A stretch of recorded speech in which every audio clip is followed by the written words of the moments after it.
Assalamualaikum warahmatullahi wabarakatuh. Selamat pagi kawan-kawan YouTuber dimanapun berada. Seperti biasa, mungkin ada beberapaan kawan-kawan YouTuber yang tidak sempat membaca beberapa surat kabar, khususnya di wilayah Provinsi Bengkulu, terkhusus lagi Kabupaten Bengkulu Selatan. Kami akan membacakan beberapa kabar, headline, dan beberapa berita di beberapa koran. Yang pertama ini ada kawan-kawan, ada koran Radar Selatan, juga ada Radar Bengkulu, Radar Seluma, Radar Kaur, dan Bengkulu Express. Pertama kita baca dulu di harian Radar Selatan edisi Rabu 8 Juli 2021. Di HL-nya, di berita utamanya di halaman pertama, di sini mengambil judul "Masuk kota wajib tunjukkan sertifikat vaksin". Artinya bagi adik sanak kita, khususnya masyarakat Bengkulu Selatan yang ada rencana untuk bepergian ke Kota Madya Bengkulu, salah satu wajibnya bisa menunjukkan sertifikat vaksin. Judulnya masih di halaman pertama. Ini hasil pertemuan dengan antar DPRD dengan Dinas PMD. Judulnya "Calon Kades bisa gugat ke pengadilan". Jadi calon kades yang menggugat kemarin, kalau ada hal-hal yang belum puas, bisa menggugat ke pengadilan. Selanjutnya ada berita juga tentang P3K, yang mana isi di sini hanya 294 berkas peserta calon P3K diverifikasi.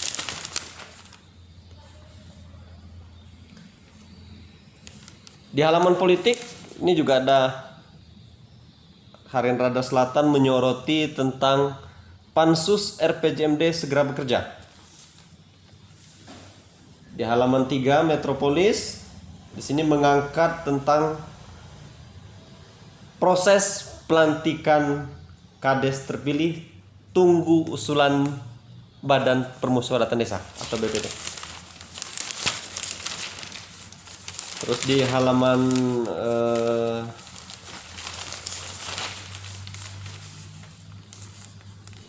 Borgol atau halaman Sergap, di sini Radar Selatan mengambil judulnya "Kapolres mengecek posko PPKM di berbagai desa". Terus ada peringatan juga ini dari Polres, jangan timbun oksigen. Inilah beberapa kabar yang dimuat di harian Radar Selatan. Selanjutnya kita lihat di koran Bengkulu Express edisi hari ini 28 Juli 2021. Kita karena mayoritas yang kita baca ini dari halaman Bengkulu Selatan, kita ambil yang Bengkulu Selatan saja ya. Di halaman Bengkulu Selatan di Semaku Express, sama seperti harian Radar Selatan tadi, di sini menyoroti tentang hearing antar dinas PMD dengan DPRD terkait dengan Pilkades. Terus juga ada tentang rekrutmen P3K guru, di mana judulnya dari Bengkulu Express, "Guru TIK di Bengkulu Selatan sepi peminat, hanya ada 490 pelamar PPK se-Bengkulu Selatan".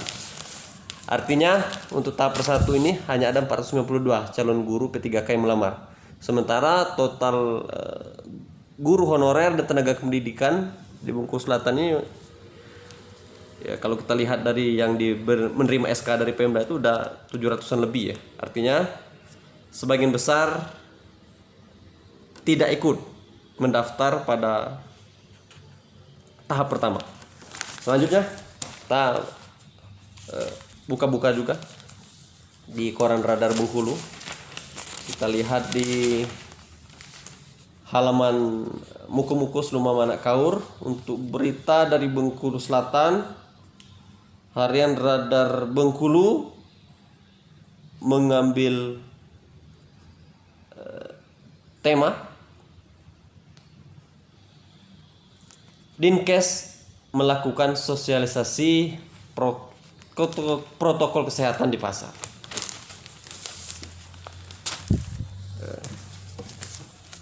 Kita kembali di halaman Radar Seluma. Di harian Radar Seluma untuk Bengkulu Selatan kembali mengambil tema HL-nya total pelamar P3K guru 492 orang. Selanjutnya juga sama, putusan panitia Pilkades tingkat desa dikuatkan. Artinya terkait dengan sengketa Pilkades di beberapa desa, di belasan desa di Bengkulu Selatan, panitia kabupaten itu menguatkan putusan panitia Pilkades desa. Artinya tidak ada pemungutan suara ulang, juga tidak ada penghitungan ulang. Dinas PMD beserta DPR menyarankan jika ada calon kepala desa yang merasa keberatan agar melakukan gugatan secara hukum ke Pengadilan Tata Usaha Negara. Selanjutnya di sini juga ada mengangkat tema tentang pajak. Target pajak reklame capai 270 juta. Nah, ini juga ada yang ini, yang di harian Radar Seluma ini mengambil judul banyak warga Bengkulu Selatan abaikan protokol kesehatan. Ini Radar Kaur ya, Radar Kaur juga ada nyampe ke mana. Radar Seluma juga ada karena ada beberapa jurnalisnya di sini. Tahun-tahunnya sama. Di halaman Bengkulu Selatan, Radar Kaur juga menyoroti tentang P3K, mengambil judul pelamar P3K terbanyak dari guru kelas.